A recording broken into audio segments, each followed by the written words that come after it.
I want to talk about a principle of reabsorption. So I want to tell you that the main driving force for all kinds of reabsorptions in the proximal convoluted tubule particularly is the sodium-potassium pump, which is present at the basement membrane. Okay? So the whole story will start from the sodium-potassium pump in the basement membrane. It will act, ATP will cause active transport even when the concentration differences are not present, as you know. But so this sodium potassium pump will create the initial concentration differences, which will eventually stimulate reabsorptions and secretions at the luminal membrane. How? Let me show you.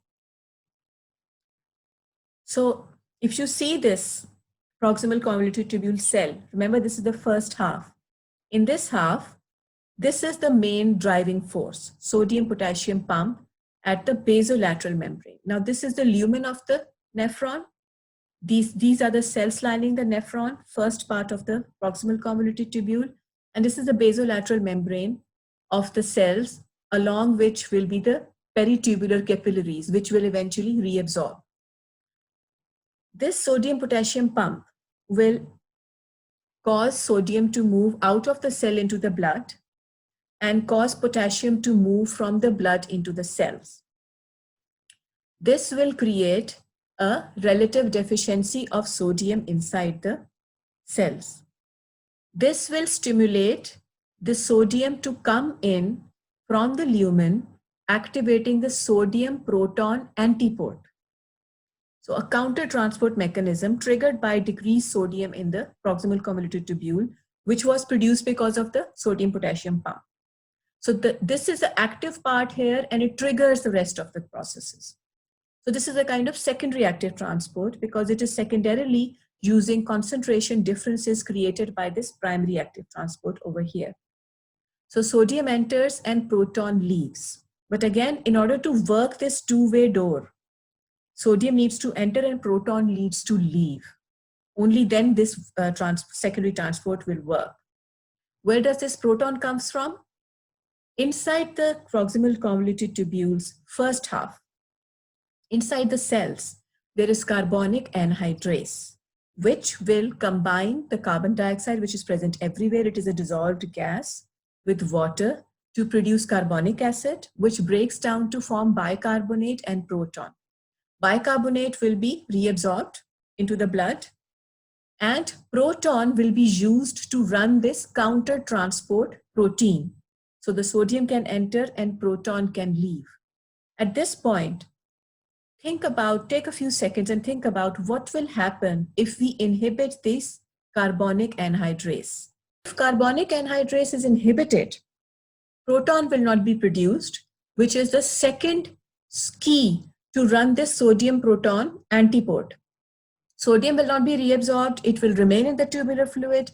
If sodium remains in the tubular fluid, being osmotically active, it will keep the water inside the tubular fluid, which will go out in the urine.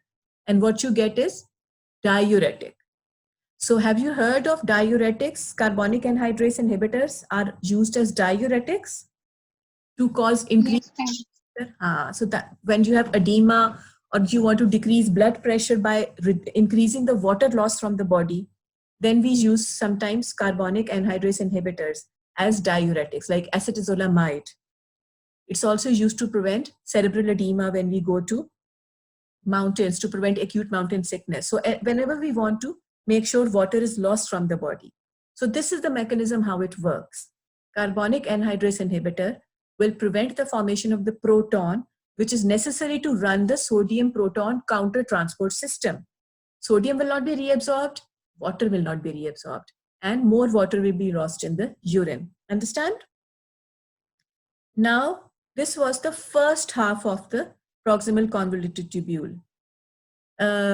This is the main mechanism in the first half in terms of sodium reabsorption. There is another mechanism as well, and that is co-transport with organic ions. Another kind of transport system, we are again in the first part of proximal convoluted tubule. The key player here is sodium potassium ATPase, as always. It will create a decrease in the sodium concentration.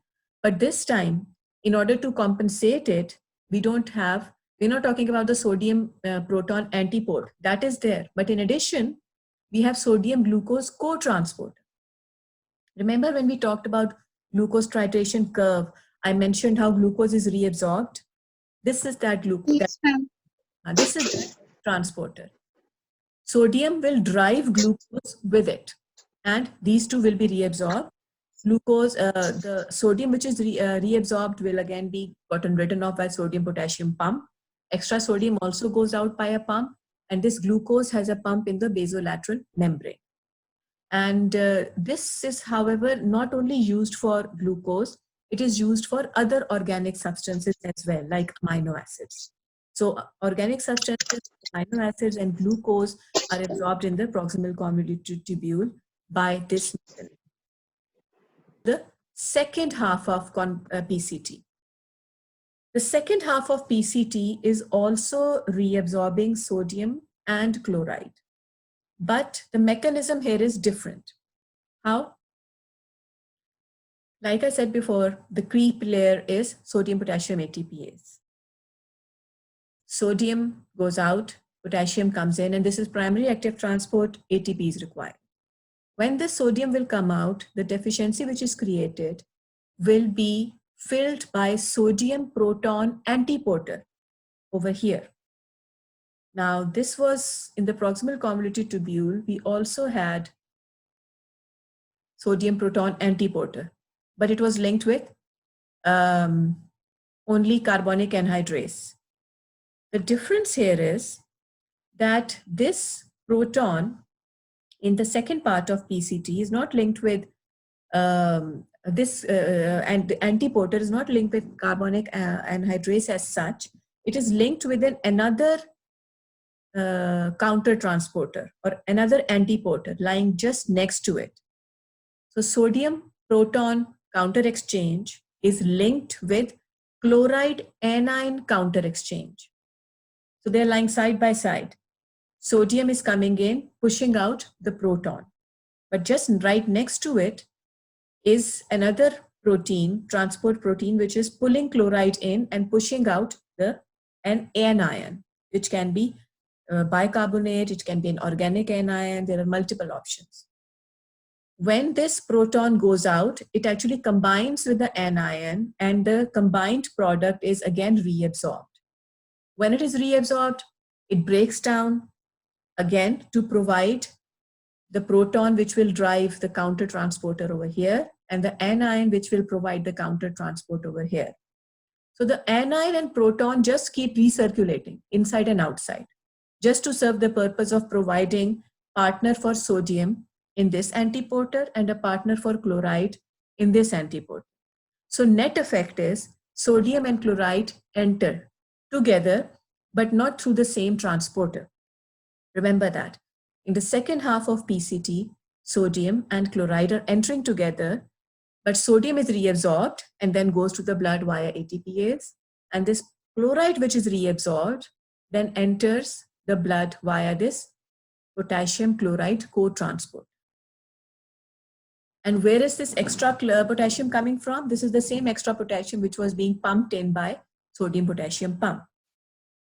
At this point, there is another phenomena which is taking place, and that is paracellular transport of water. Now, what I didn't mention before was that I mentioned it in passing, but just to emphasize, I told you whenever an osmotically active substance is reabsorbed, water is passively reabsorbed because of osmosis, right? So if sodium is getting reabsorbed, water will be getting absorbed because some water molecules will be present. Water will passively move in. Similarly, over here, when osmotically active substances are moving in by osmosis, water will also move in. But this phenomena is exaggerated in the second part of proximal convoluted tubule. Why? Because if you notice, chloride was not being absorbed in the first part. So the chloride concentration increases here significantly. So much so that it starts diffusing through the gap junctions between the two cells. Calcium chloride is passing because of its diffusion gradient, taking along sodium because of the electrical attraction. Now, sodium and chloride are both osmotically active agents. When they are going to pass through the paracellular space, they're going to take solvent or water along with them. When this water current has started, other dissolved ions will go with them, just like things are washed away in a flood. So at this point, these other ions are, or 2/3 of sodium chloride is absorbed in the proximal convoluted tubule. There is sodium proton antiporter. Remember, we discussed it just now in the first part of PCT. Sodium symporter with amino acids and organic solutes, like we mentioned with glucose. And then there is an